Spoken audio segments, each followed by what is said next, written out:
Hey guys, it's the MedStudier, and today we'll be looking at atherosclerosis and angina. Firstly, what is angina? Angina is the chest pain that occurs when the blood supply to the heart is restricted. This is not usually life-threatening, but could be a warning sign that an individual's heart is at risk or even stroke. Therefore, with treatment and lifestyle changes, it is possible to control angina as well as reduce its risk of developing into a more serious condition. There are different types of angina, which we'll have a look at now. Stable and unstable angina are the main types.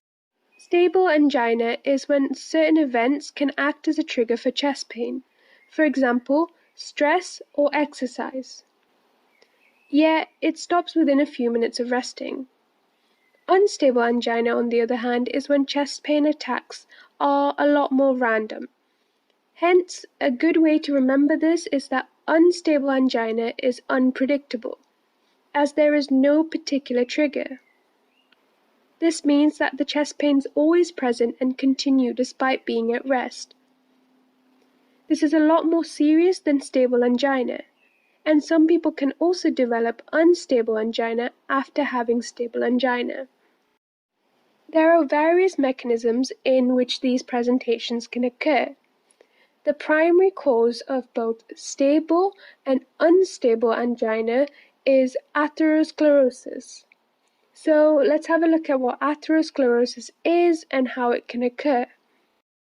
This is a disease whereby plaque builds up inside of your arteries.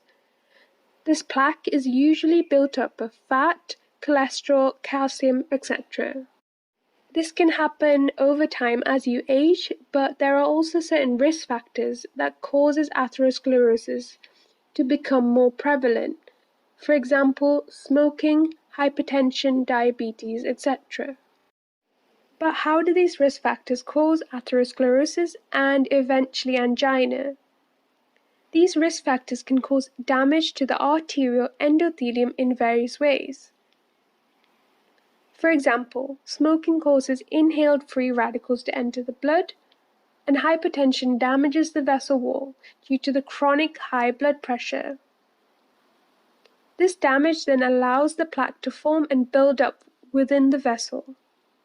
As we mentioned before, this plaque will be formed from things like fat, cholesterol, proteins, calcium, etc.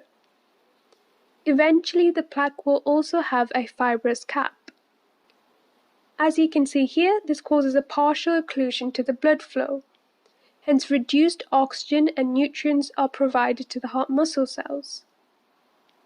Since there is less oxygen provided now, the cardiac cells switch from aerobic to anaerobic metabolism, thus contributing to the chest pains. But how does this differ between stable and unstable angina?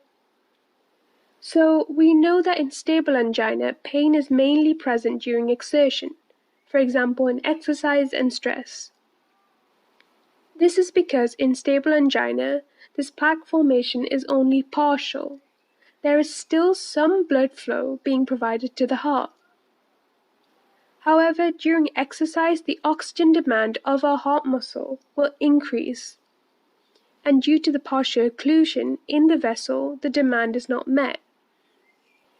In unstable angina, the occlusion is a lot more significant, and hence the oxygen provided is very little or if any.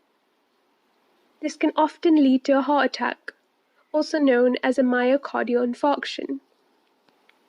More details on how this occurs in a myocardial infarction will be discussed in a later video. So let's have a little recap of what we've discussed so far. We've looked at angina, including its definition, which is chest pain that occurs when blood supply to the heart is restricted.